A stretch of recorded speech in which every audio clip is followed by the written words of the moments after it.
사람이 세상을 살면서 고난과 환난이 없으면 어떻게 될까라고 하는 것을 생각을 해봅니다.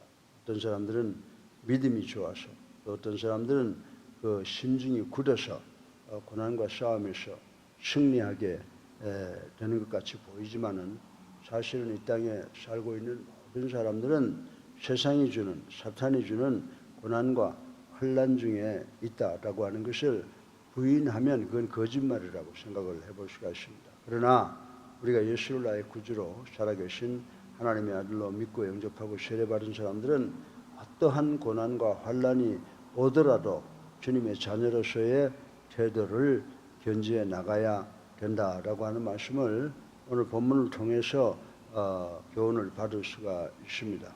여러분들, 우리가 이 세상 주변 돌아가는 것을 보면 많은 교훈을 얻게 됩니다. 공중 나는 새들을 보세요. 또 그중에 독수리를 보세요. 공중을 나는 독수리가 푸른 창공을 그토록 높이 날기까지는 어릴 때부터 몇 번이고 모진 비바람을 맞아 가냘픈 몸이 땅에 팽개쳐지는 그런 고난과 시련을 겪는다고 하는 것을 동물학자들한테 들은 이야기가 있습니다.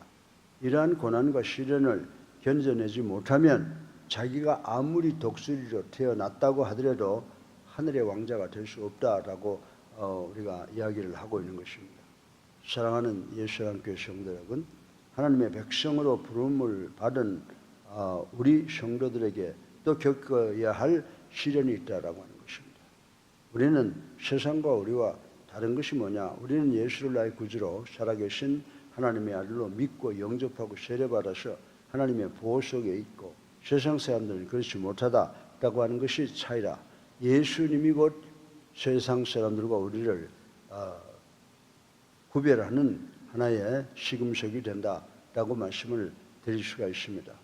그런데 이 시련은 새끼 독수리가 몇 번이고 땅에 떨어지는 그런 연단을 거쳐서 하늘의 왕자가 되는 것처럼, 우리 그리스도인들에게 어떤 어려움이 오고 고통이 온다라고 하면 그것은 우리 하나님께서 우리를 구원하시고 우리에게 복 주시기 위한 연단이지, 절대로 우리를 어렵게 만들고 고난을 주고 또 파멸시키기 위한 징벌, 이런 결코 아니다라고 하는 사실을 우리는 다 믿어야 된다라고 하는 것입니다.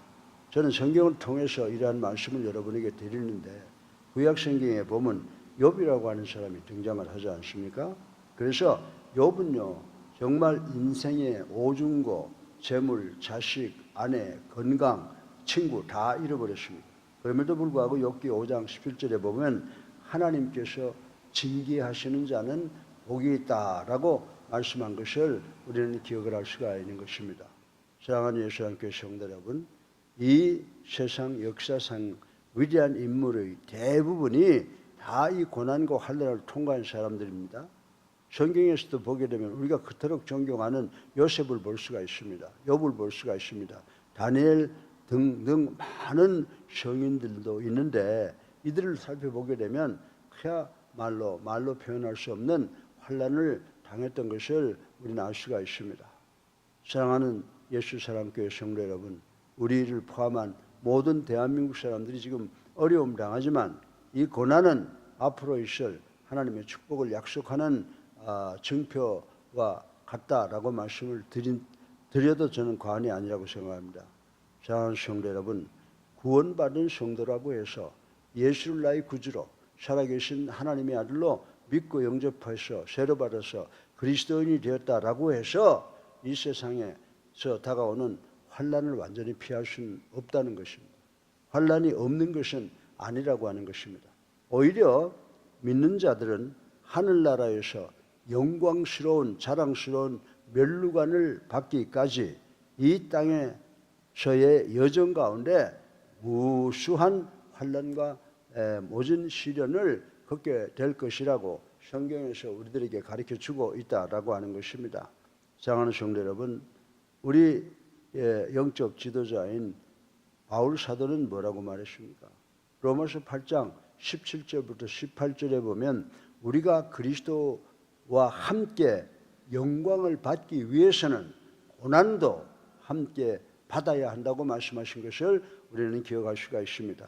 그러면 환난을 당할 때 우리가 어떤 태도를 취해야 되느냐, 이것이 중요한 거예요.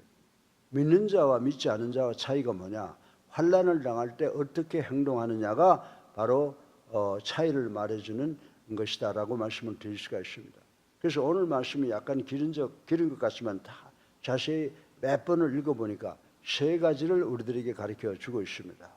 예, 우리가 고난, 환난을 당할 때 첫 번째로 믿음 위에 굳게 서야 된다라고 하는 것을 가르쳐 주고 있고요. 그리고 시련과 싸움에서 승리할 수 있도록 최선을 다해야 된다. 그리고 세 번째로 시험에 빠지지 않도록 조심해라 라고 하는 이 세 가지를 우리에게 권면을 하고 있습니다. 따라서 오늘 새벽 설교의 내용으로 오늘 이 말씀을 말씀드리고, 우리 모두 은혜 받아서 반드시 어렵고 힘든 세상 속에서 승리하고 여호와를 경외하고 여호와의 도를 지킴으로 행복한 개인과 행복한 가정이 되시기를 주님의 이름으로 축원합니다. 만약 우리 성도들이 이 세상 살면서 고난을 당할 때 어떻게 해야 될까요? 그래서 오늘 이 말씀을 보게 되면 첫 번째로 우리 모두가 믿음 위에 굳게 서야 된다라고 교훈하고 있는 것을 생각해 보겠습니다. 하나님께서는 시편 50편 15절에 보면요, 무슨 말씀인지 아세요? 환난 날에 나를 부르라, 내가 너희를 건지리라. 아멘이죠?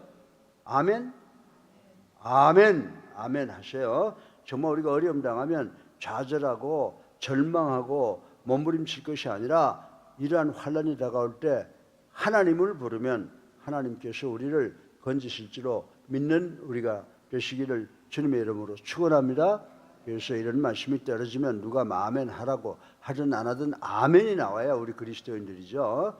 아멘 잘해야 됩니다. 아멘만큼 좋은 하나님이 주신 용어가 어디에 있습니까? 그렇습니다. 환난에서 성도를 구해주시는 분은 오직 하나님뿐이라는 거예요. 우리 참 행복한 사람들이죠. 어려운 가운데 지금 우리 새벽기도 나오는 사람들 많지는 않지만은 어려운 이 세상 살아가면서 이렇게 아침 새벽에 나와서 하나님께 기도하잖아요. 하나님께 찬양 올리잖아요. 왜요? 하나님은 우리를 구해주시는 분이라는 것을 우리가 알기 때문인 줄로 믿으시기 바랍니다. 그러므로 성도는 환난을 당할 때에 하나님만 찾아야 돼요. 세상에 너무 많은 사람이 내가 너를 도운다, 내가 너 친구다 라고 하는 것 아무 소용이 없다는 겁니다. 내가 한번 어려움 당해보세요. 누가 나를 도와줄 것인가? 하나님만 우리를 도와주시고요. 아무리 어려워도 하나님이 함께 하시면 우리의 어려움은 해결된다라고 하는 것입니다. 그래서 하나님을 찾으면 누구를 찾는 거예요? 하나님을 찾는 것은 곧 예수 그리스도를 찾는 것인 줄로 믿으세요. 주님을 찾으면 곧 주님을 믿는 믿음 위에 굳게 서게 된다는 것입니다. 성도가 믿음 위에 굳게 서 있을 때 주님께서는 그의 산성이 된다고 했어요. 우리가 주님을 믿는 믿음 위에 굳게 섰을 때 우리 주님께서 우리의 산성이 되시고 피난처가 되어 주셔서 환난을 통과하게 하신다라고 시편 59편 16절의 말씀을 하고 있습니다. 사랑하는 예수님교회 성도 여러분, 교회에 계신 분이나 가정에 또 지방에 해외에 계시는 사랑하는 성도 여러분, 요한계시록에 보면요, 사도 요한이 계시록 7장 13절로 14절에 이런 말씀을 했습니다. 밤모섬의 환상에서 수많은 흰옷을 입은 무리들이 손에 종려나무 가지를 들고 찬송을 부르는 장면을 보았는데, 한 장로가 이들은 환난 중에서 온 자들이다 라고 이야기하는 것이 기록되어 있습니다. 사랑하는 우리 예수사랑교회 성도 여러분, 이처럼 천국이라고 하는 것은, 우리가 그렇게 믿는 천국이라고 하는 것은 우리가 고난을, 환난을 극복한 사람들이 가는 곳인 줄로 믿으시기 바랍니다.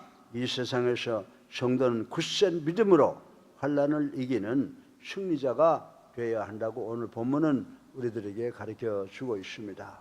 성경에 나오는 하나님의 백성들은 한결같이 자신들에게 닥쳐온 환난을, 고난을 믿음으로 승리한 사람들이며, 또 우리가 교회사를 보게 되면 환난의 극복으로 점철되어 있다고 하는 사실이 기록되어 있다고 해도 과언이 아니라고 저는 말씀을 드릴 수가 있습니다. 간단하게 몇 사람 예를 들어볼까요? 사자굴 속에서 또 불못불 속에서 나온 다니엘과 그의 세 친구는 믿음으로 자신들이 당하는 고난과 환난을 이긴 사람들이라고 하는 것을 우리는 잘 알고 있는 것입니다.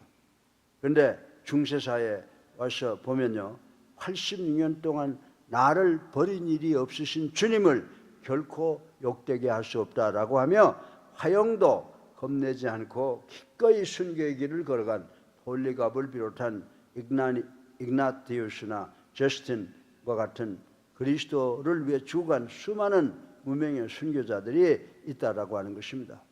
모두가 굳센 믿음으로 환난에서 승리한 사람들이라고 하는 것입니다. 사랑하는 우리 예수님 교회 성도 여러분, 오늘 이 자리에 계시는 여러분, 그리고 가정에, 지방에, 해외에 계신 분 말씀 잘 들어보세요. 세상이 어렵고 힘듭니다. 믿을 사람 아무도 없습니다. 인간들은. 그러나 하나님이 계십니다. 주님을 믿는 믿음만 있다면 사자굴도 불못불도 화형도 그 어떤 환난도 결코 두렵지 않을 것이라고 성경은 우리들에게 가르쳐주고 있습니다.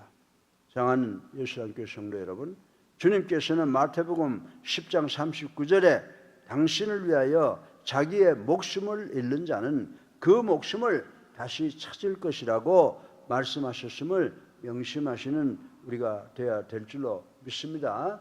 우리가 이 세상 사는 게 쉽지 않아요. 참으로 걱정스럽고 절망적일 때가 한두 번이 아니지만 나의 구주이신 예수 그리스도를 믿고 그분을 붙잡고 그분을 바라보고 나가면 그분께서 우리들의 모든 문제를 해결해 주실 줄로 믿는 우리가 되기를 주님의 이름으로 축원합니다. 둘째로 우리에게 고난이 닥쳐올 때는 사단과 싸워요. 고난의 주인공이 누군지 아세요? 고난을 뒤에서 작용하고 부추기는 사람은, 부추기는 대상은 바로 사단이라고 하는 겁니다. 그래서 우리가 고난이 올 때, 환난이 올 때 사단과 싸워서 이겨야 된다고 오늘 본문은 우리들에게 이야기를 해주고 있습니다. 야고보서 1장 2절로 3절에 보면요, 성도가 세상에서 환난 당하는 것은 궁극적으로 하나님께서 연단하심으로 당신의 자녀로서 부족함이 없도록 하기 위한 목적이 있다라고 말씀을 하고 있습니다. 그렇지만 세상에서 환난을 당하는 성도는 사단의 시험과 올무에 빠지기 쉽다는 거예요. 그만큼 사단의 힘이 막강하고 지혜롭게 달려든다라고 하는 것입니다. 그래서 베드로 사도는 베드로전서 5장 8절에 뭐라고 말씀했습니까? 사단은 우는 사자처럼 두루 삼킬 자를 찾아다닌다라고 했습니다. 그렇습니다. 오늘도 우리가 교회 바깥을 나가면 사단이라고 하는 놈이 우리를 먹기 위해서 우리를 공격하고 있다라고 하는 것입니다. 그래서 사도 베드로는 베드로전서 5장 9절에 뭐라고 말씀했습니까? 믿음을 굳게 하여 사단을 대적하라 라고 권고하신 말씀이 있습니다. 그렇습니다. 우리 성도는 영원한 하늘나라의 영광에 들어가기 전 이 세상에서 잠시 동안 고난을 당하며 사단의 온갖 괴계에 노출되어서 고생을 하게 된다라고 하는 것입니다. 그러므로 우리 성도들은 사단과 싸워 이기기 위해서 무엇보다도 어떻게 해야 될까요? 우리가 사단을 물리칠 수 있는 것은 우리의 지력이 아니에요. 우리 재력이 아니에요. 우리의 인기, 우리의 명예가 아닙니다. 우리가 사단과 싸워서 이길 수 있는 것은 하나님의 말씀밖에 없는 줄로 믿으시기 바랍니다. 그래서 우리가 무엇보다도 이 세상 살아가면서 하나님의 말씀 위에 섰고 말씀을 정말 말씀을 위해서 최선을 다하는 교회 성도로서 살아가는 길이 제일 행복한 거죠. 좋은 건물, 좋은 훌륭한 사람들이 모이는 것이 아니라 말씀을 중심으로 살아가는 사람들이 이 세상에서 제일 멋있고 제일 훌륭한 사람들인 줄로 믿는 우리 모두가 되시기를 주님의 이름으로 축원합니다. 왜 그렇습니까? 에베소 6장 11절부터 12절을 보세요. 거기에 보면 오직 하나님의 전신갑주로 무장하고 싸울 때만이 사단의 세력을 진멸시킬 수 있다고 선포하셨기 때문인 줄로 믿으시기를 주님의 이름으로 축원합니다. 그래서 예수님께서도 마태복음 4장 1절부터 11절 한번 보세요. 예수님이 거기서 어떻게 됐어요? 사단의 시험을 당하잖아요. 예수님께서 또 사탄과 싸울 때에 천사들을 불러서 천군 천사 중무장시켜서 데리고 와서 싸우고 자신의 능력을 보인 것이 아니었습니다. 사단의 그 시험을 두말 안 하고 다 수용하셨잖아요. 뭘로? 하나님의 말씀으로 수용하여서 승리하신 모습을 우리는 마태복음 4장 1절부터 11절까지를 볼 수가 있다라고 하는 것입니다. 사랑하는 성도 여러분, 만일 우리가 회개한 하나님의 자녀로서 우리의 모든 권리와 특권을 충분히 향유하기를 원한다면 하나님의 말씀에 대한 지식과 믿음이 장성한 분량까지 올라가야 되는 줄로 믿으시기를 주님의 이름으로 축원합니다. 사단은 이 세상의 암흑의 주관자입니다. 어둠의 주인공입니다. 이 암흑의 주관자이므로 사단의 가장 큰 힘은 영적으로 무지한 사람들을 파고드는데 명수라고 하는 사실을 우리는 알아야 됩니다. 어려운 일 당하십니까? 질병으로 고통을 당하고 있습니까? 재물로, 가족의 문제로, 사회적으로 문제 있습니까? 그런 사람들만 골라서 침투하는 것이 바로 사단이라고 하는 것을 우리는 알아야 됩니다. 야, 하나님이 있긴 뭐리냐. 적당히 해서 좀 수단과 방법 가리지 말고 돈도 벌고 수단과 방법 가리지 않고 출세도 하고 그래봐. 그렇게 유혹하는 거예요. 그러니까 이건 사단이에요. 우리 예수님은 우리를 가장 정상적인 하나님의 능력으로 우리로 하여금 사단과의 싸움에서 승리하게 하시는 분이신 줄로 믿으시기 바랍니다. 네. 하나님의 말씀에 대한 지식과 믿음이 장성한 분량에 이르는 성도는 소금과 빛 대신 예수님 가운데 거함으로 대적 마귀가 감히 접근도 할 수 없다는 것. 우리가 주님과 더불어 있을 때 우리는 어떠한 마귀와도 싸움에서 승리할 수 있게 되는 줄로 믿으시기를 주님의 이름으로 축원합니다. 셋째로 마지막으로 우리가 고난 당하고 있을 때 어떻게 하라고 그랬어요? 시험에 빠지지 말라고 오늘 본문은 우리에게 권면하고 있습니다. 여러분들 세상 살아가면서요, 야, 좀 이렇게 해봐라, 저렇게 해봐라. 사탄이 공격하면 정신 잃어버리고 막 성질도 부리고 전혀 하지 않던 짓 하잖아요. 그때 내가 사단의 지금 괴기에 넘어가고 있구나 라고 생각하고 빨리 회개하고 돌이키지 않으면 모든 게 깨진다는 겁니다. 모든 게 절망적이 되고 모든 게 망하게 된다는 겁니다. 그래서 오늘 본문은 마지막으로 우리가 환난과 고난을 당하고 있을 때 이것이 바로 사단의 계획이라고 하는 것을 알고 빨리 회개하고 시험에 빠지지 않도록 노력해야 되는 줄로 믿으시기를 주님의 이름으로 축원합니다. 우린 시험에서 승리하는 것도 중요하지만 처음부터 시험에 들지 않도록 하는 것이 더욱 중요하다라고 생각합니다. 왜냐하면 시험에 들면 믿음이 약해져서 환난을 극복할 수 없도록 약화되기 때문이라고 말씀을 드릴 수가 있습니다. 사랑하는 성도 여러분, 근데 문제는 뭐냐? 시험은 모든 사람에게 나온다. 시험은 모든 그리스도인들에게 오는데 가장 신앙 좋고 지도자적인 사람한테 먼저 시험이 닥쳐온다라고 하는 것입니다. 그래서 누가복음 4장 1절부터 13절에 보면 죄 없으신 우리 주님께서도 사탄에게 시험을 받으셨는데 어떻게 했어요? 우리 주님은 하나님의 말씀으로 사단의 계획을 물리쳤지 않습니까? 이처럼 예수님까지 시험한 사단이 결코 우리들을 시험에서 제외시키지는 않을 것이다 라고 하는 것입니다. 그러면 이 필연적인 시험을 우리가 어떻게 대처해야 할까요? 구체적으로 한번 여러분들에게 말씀을 드리겠습니다. 첫째, 시험은 우리가 우리 능력으로 못 이겨요. 그래서 시험은 첫째로 믿음으로 대항해야 된다라고 오늘 본문은 가르쳐주고 있고요. 요한일서 5장 4절에 보면요, 세상을 이기는 힘은 우리의 믿음이라고 그랬어요. 우리의 지력, 우리의 재력, 우리의 인기, 우리의 명예, 권력이 아니라 세상을 이기는 힘은 우리의 믿음이라고 요한일서 5장 4절에 기록을 하고 있습니다. 시험에 빠지는 것은 곧 믿음이 부족하다는 증거이며 우리가 세상 살아가면서 시험에 빠지면 내가 믿음이 약하다는 증거이며 이것은 전적으로 하나님의 책임이 아니라 우리 책임이라고 하는 사실을 우리는 깨달아야 된다라고 하는 것입니다. 두 번째로 시험에 대하여 항상 경계해야 한다고 하는 것입니다. 주님께서 마태복음 26장 41절 제자들에게 뭐라고 말씀했어요? 시험에 들지 않게 깨어 기도하라 라고 말씀했습니다. 에베소 6장 18절에 바울도 깨어 구하기를 항상 힘쓰라고 권면했습니다. 시험에 들지 않으려면 영적으로 항상 우리는 깨어 있어야 한다라고 하는 것입니다. 셋째로 힘써 기도해야 됩니다. 참 우리가 기도는요 얼마나 좋아요. 어디든지 무릎만 꿇으면 하잖아요. 우리는 항상 힘써 기도해야 된다. 기도는 사단의 시험을 물리칠 수 있는 방패라고 성경은 이야기를 하고 있습니다. 마태복음 6장 13절에 우리를 시험에 들지 마옵시고, 이게 주기도문 아니에요? 그죠? 우리 모든 그리스도인들이 하는 기도의 모형이 되었다라고 하는 것입니다. 요컨대 시험에 빠지지 않기 위하여 우리가 믿음으로 깨어서 열심히 기도해야 된다라고 하는 것입니다. 사랑하는 예수님께 성도 여러분, 가정이나 지방이나 해외에 계시는 우리 사랑하는 성도 여러분, 로마서 1장 14절로 15절을 보세요. 우리는 복음의 빚진 자라고 그랬어요. 복음의 빚진 자로서 바울 사도가 말한 것처럼 복음과 함께 고난을 받아야 한다라고 하는 것입니다. 성도에게 환난은 필연적이라고 할 수가 있습니다.